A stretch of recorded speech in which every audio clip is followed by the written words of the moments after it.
Now, in his acceptance speech and talking about dealing with the economy, the president-elect says that, and I quote, "We promise not to leave any Nigerian behind in our determination to create, expand, and ensure equitable and effective allocation of economic opportunities."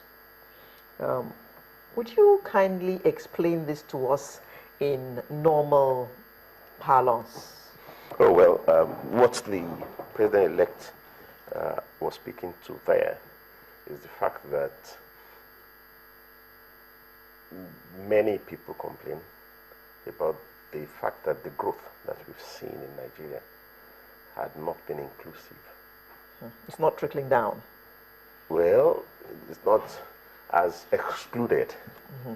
Not everybody groups. is feeling it. Yeah. Okay. So he was speaking directly to the fact that in his time, he will do his best to ensure that no group, no region is left out of the growth process.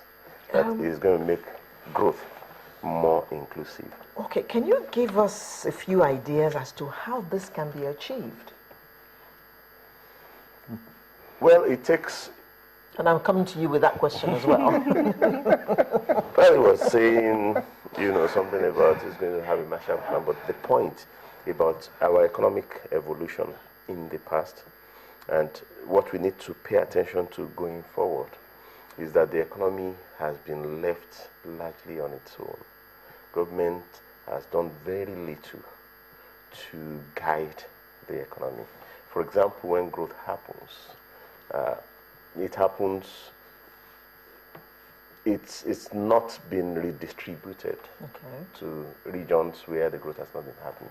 If you didn't have oil, you didn't gain much from oil price growing from $25 to $140. If you don't have seaports, you don't gain from the boom in services. We say that services are now about 50% of the economy, but it's largely concentrated, in regions where you have ports, either airport or seaport. Now, government needs to do more to ensure that growth is redistributed across the country. I mean, I've heard the president-elect say something about rail transportation. It's a very strong means of integrating all the segments of the society. If your region is linked by rail, it doesn't matter that you are far from the port, because rail cargo transport costs are very low. It drives transportation costs. I'm not talking of commuter transport. I'm talking of cargo transport. If you have to truck things, truck fuel, truck cargo all over the country, it's going to be very, very expensive for some regions to be included. So he's talking about being conscious about groups that might be excluded, and government is going to do its best to ensure that all groups are included. Now, if there were more manufacturing companies, for instance, would that not help distribution of this wealth that he's talking about, so that there'll be more jobs? Yes.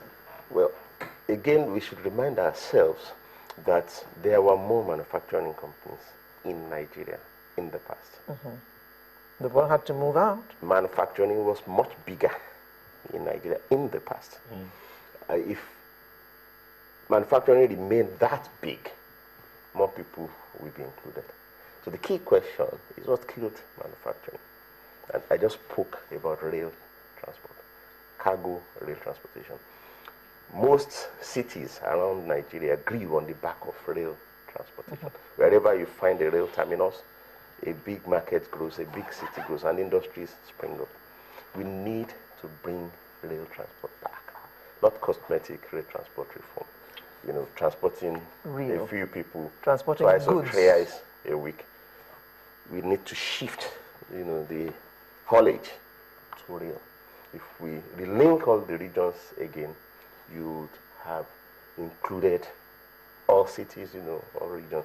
And manufacturing, you would just sit down and watch manufacturing grow again. Because people can provide their own power, they can't provide their own rail. Government needs to fix that, and they need to treat it with utmost urgency. Okay. Tilewa? Thank you. Well, at least I've had time to think about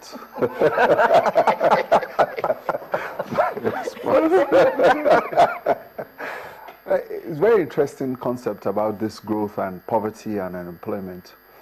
What kind of puzzles me is that how with this percentage of our population in the middle class and having a consistent policy to try to push a significant portion of our population into a middle class that has the purchasing parity. Let's start from the basics. It costs a Nigerian has to move the Nigerian up above the poverty line. A Nigerian has to earn twice as much as the Indian. So because the Indians at a particular level of earnings, it takes them half of what a Nigerian will earn to move above a poverty line in India. In Nigeria, it costs us more, mainly because of our infrastructure deficits and quite a lot of things. So those are the sort of comparisons that you have to understand. So it's not that the Nigerian is not hardworking, but what he earns, if he was in India, he would have been okay. So, but he has to earn twice as much. So let's look at what are those factors that are making the Indians more. They have a lower, like he is saying, because they have transaction costs are lower. So your income gets your income gets bigger. The cost of doing business in that environment is lower than in Nigeria. The infrastructure deficit with power, rail, transport, and all those sort of issues. So that's a big challenge with poverty, and I think that's what we need to understand. But now, the key essence is it's a political economy, and how do you distribute growth within your economy? That is the challenge. Now, currently, because of the drop in oil price and what we talked about, the fact that we don't have the buffers or the reserves, you have to finance the federal government. 90% of our revenues of the government is in recurrent. So government does not have money for investment. Capital. So if you don't invest... We're hoping that's going to change, right? It's not going to change because, are you not going to pay your civil servants their salaries? I mean, that's what the recurrent expenditure is. The National Assembly's budget is $1 billion. You have to pay the judiciary. You have to pay all your civil servants, all the MDAs. I mean, you're not going to keep your government running. You're not going to pay your armed forces. You want to fight a war against terror. So when you keep talking about your current expenditure, this is something that you don't have a choice. You have to do that. You have to keep your government going. So the question now is, how do you get the investment to grow your economy? So if you talk about growth, then if you don't invest, how can you grow? And you always say about breaking it down so that we can simplify it for everybody to understand. If you're getting your salary and you're spending 90% of your salary on consumption and you're not making investments, how do you expect to grow? But if you have a mortgage and you have invested in your house, over the next 10 years, you find out that you have made good investments by taking a bit of your salary out every month, saving and investing it. And then you find out that in 10 years, you've grown, you've made your investments, and you're better off. So managing your personal finances and government finances is not a problem. So the question is, where do you get that investment from? And you have oil prices that have dropped. And since government did not invest, and you have a fiscal deficit in terms of your buffers, we never save for the rainy day. And that's why this sovereign wealth fund is important. So how do you now grow? So this is what you do. Now, the government now is faced this year with the deficit financing of close to about 2 trillion naira, maybe more. By the time they pass this budget, we'll find out exactly what it is. So when you look at that budget and then you tell me what is in that budget, then I can tell you how we can fund the growth. But it's a question of, is the glass half empty or half full? I believe it's half full, because what the government needs to do is the fact that, yes, the banks and all these financial institutions, we have the capacity to borrow. Let these guys bring in their 20 billion, their 30 billion from abroad. The banks are going to fund, they're going to have high returns on low quality assets from government treasuries. The last auction was very good. Yes, borrow 2 trillion, borrow 3 trillion, but don't borrow to fund your consumption. Borrow to fund investments, okay? And then what is also important is that 2 agencies are going to be key this time round: the Debt Management Office and the Concession Commission. There are many parastatals of government that can run on their own.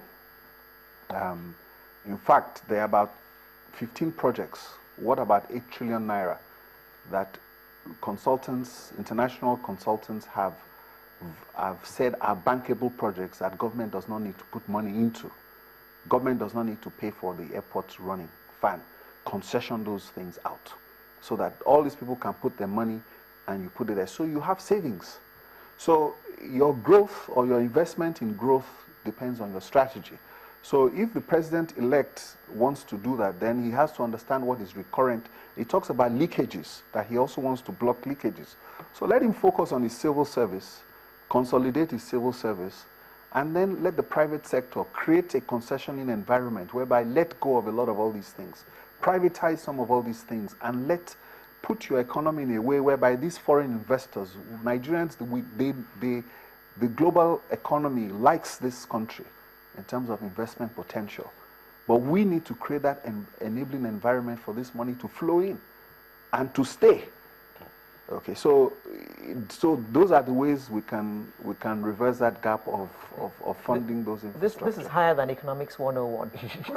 Not really. I'm sure that a lot of people now can understand exactly this picture that you both have painted. In fact, I got a tweet already saying you have to break these it down. Two economists are just brilliant. Bring them more often so that we can understand this economy. See, I always break everything down to personal. Take everything down to your personal finances. All right. How do you manage yourself? Tilewa, we have to go. As sweet as this is getting and as so down to earth, I want to thank you so much. Ayo Teribaurge, an economist, thank you for coming on the show. Thank you very much. And Tilewa Adebayo, also an economist, thank you for coming on the show. So, as he says, you know how to manage your finances, you might just be headed in the right direction. Thank you so much. Thanks. Thank you. All right, Sunrise, we'll take another break and we will come back to continue. This time, we're looking at something else, but tied to Nigeria as well. Please stay with us.